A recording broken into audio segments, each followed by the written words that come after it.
Assalamualaikum warahmatullahi wabarakatuh. Kembali lagi di channel RSCD Net 22. Teman-temanku dimanapun berada yang menyaksikan video ini, semoga senantiasa dalam keadaan sehat walafiat. Ya, ini barusan pakainya datang ya. Ini ada kiriman dari Mas Heri yang ada di Selawi Tegal ya kalau nggak salah ya. Nah, ini modem Redmi 4X. Keluhannya itu yang pertama susah connect, terus kemudian katanya untuk waktu atau jamnya itu setiap kali habis di reboot itu dia nggak mau otomatis untuk sinkron ya, jadi harus di setting sendiri manual kayak gitu terus ya teman-teman ya. Terus kemudian keluhannya katanya untuk LTE-nya nggak muncul ya. Terus ini ya, saya notice dulu teman-teman ya, untuk LTE atau dual CA di Redmi 4X ini sepengalaman saya itu cuma gimmick saja ya teman-teman ya, karena itu apa ya, hardwarenya itu kayaknya belum support ya, jadi belum bisa berjalan di frekuensi misalkan 1800 dengan 2300 atau 1800 dengan 2100 kayak gitu ya teman-teman ya. Dan untuk yang racian saya itu juga saya nggak berani menjamin untuk real unlock 2CA kayak gitu ya teman-teman ya. Dan untuk modem Redmi 4X ini bukan produk buatan saya teman-teman ya, bukan settingan saya, bukan racikan saya, namun beliaunya mempercayakan kepada saya untuk dicek maupun diperbaiki. Nah, ini ada heatsinknya ya teman-teman ya. Tadi waktu datang itu udah lepas ya, karena cuma kayak pakai itu solasi bolak-balik dan ada bekas thermal paste kayak gitu ya teman-teman ya. Terus ini saya kasih thermal pad seperti ini ya, yang tipis kayak gini ya. Nah, semoga bisa membantu mengantarkan panasnya ya dari mesin ke heatsink ini, dengan harapan supaya mesinnya bisa lebih dingin dan itu juga sudah ada kipasnya. Nanti kita cek satu-satu, baik dari keluhan yang susah connect, terus jamnya nggak mau sinkron, dan juga untuk LTE-nya ya, nanti kita cek satu-satu ya teman-teman ya. Karena kalau memperbaiki uh, modem yang sudah jadi kayak gini tuh nggak mudah teman-teman, kita harus kerja 2 kali ya, harus cari dulu penyakitnya, terus kemudian di setting ulang kayak gitu ya teman-teman ya. Dan saya di sini cuma ngecek aja ya, cuma ngecek saja, karena saya nggak berani kalau di setel ulang semuanya ya, nanti kalau ada apa-apa malah saya yang kena, kan ini bukan bikinan saya kayak gitu ya. Oke, ikuti terus videonya ya. Nah, biar ini kita pasang dulu ya teman-teman ya. Untuk heatsinknya kita pasang di bagian ini sudah saya bersihkan ya, biar itu nempelnya maksimal ya untuk thermal padnya. Nah, itu kita lepas dulu untuk ini perekatnya, ini pelindung ini ya, biar dia mau nempel kayak gitu ya, nempel kuat ya teman-teman ya. Kita pasang hati-hati ya teman-teman ya, supaya presisi, dan pastinya harus biar enak dipandang juga ya teman-teman ya. Nah, kayak gini dipas-pasin dulu, kalau dirasa sudah jangan ditekan dulu ya. Nah, kita cek dulu kalau sudah pas tempatnya, posisinya, baru kita kasih sedikit tekanan ya. Nah, kasih sedikit tekanan dulu.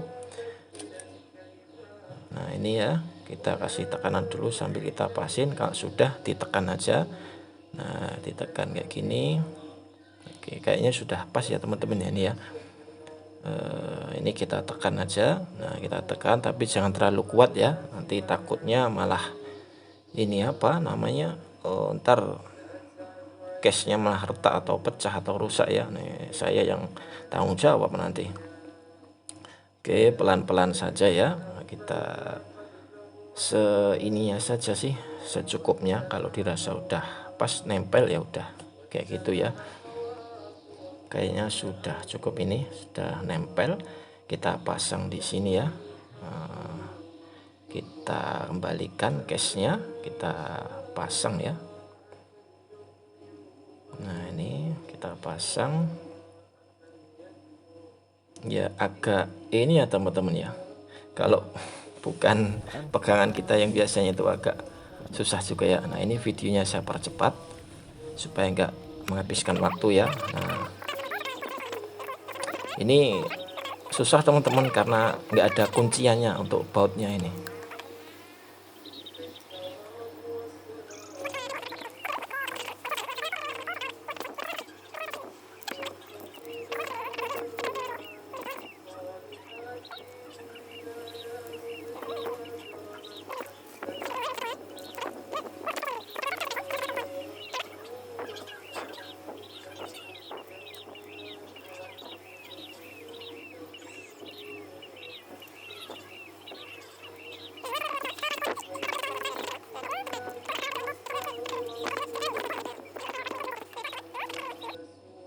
Nah oke, tinggal kita tes untuk menyalakan ya teman-teman ya. Ini sudah dibawain adaptor dengan power 12 volt ya, ini ya. Ini inputnya juga 12 volt, sudah ada ininya, USB mikronya juga nanti.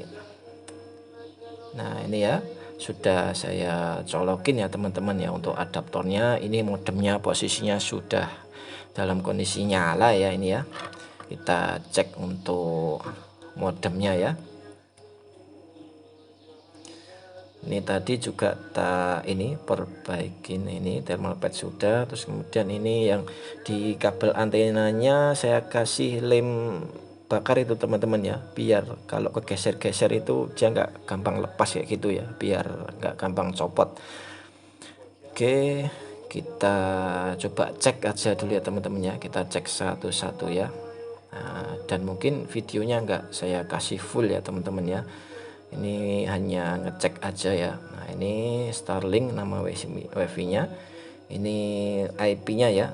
IP nya meskipun ngacak seperti ini, tapi kita untuk mirroringnya bisa pakai di sini ya, 192.168.43 terus 1. Nah ini IP nya sudah permanen di situ, meskipun tadi kita cek ngacak ya untuk IP nya, tapi dengan yang 431 ini kita bisa connect. Nah seperti ini ya, saya cuma ngasih atau ganti dari wallpaper.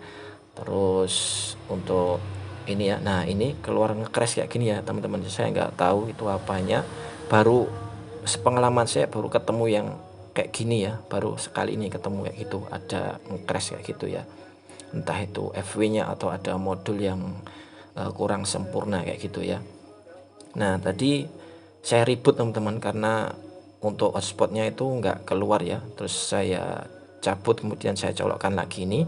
Nah ini kita cek lagi, kita konekkan ini ya, untuk IP nya di sini yang terlihat itu masih ngacak ya teman-teman ya. Nah IP nya masih ngacak, tetapi tadi ya untuk mirroringnya sudah permanen di 192.168.431. Nah seperti ini ya, tadi IP nya sudah permanen di 43.1. Nah ini saya coba mau install untuk box forward manager ya, aplikasi ya, karena pas datang, nah saya cek tadi sebelumnya sudah saya cek itu nggak ada aplikasi box forward manajernya. Nah kita cek, coba ini saya copy dulu ya, saya salin dulu ke internal. Ini saya dari SD card saya copy ke internalnya dulu, terus kemudian kita salin. Oke, nah ini di internal modemnya ya. Nah kita salin di sini, ini sudah ada.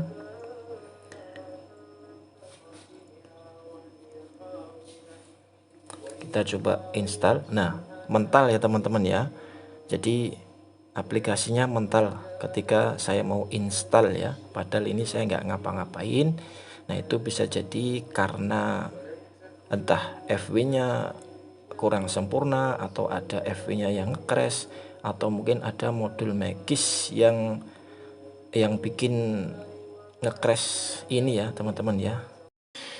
Karena selama saya ngerjain modem Redmi 4X ini ya, baru pertama ini nemuin kasus yang kayak gini ya teman-teman ya.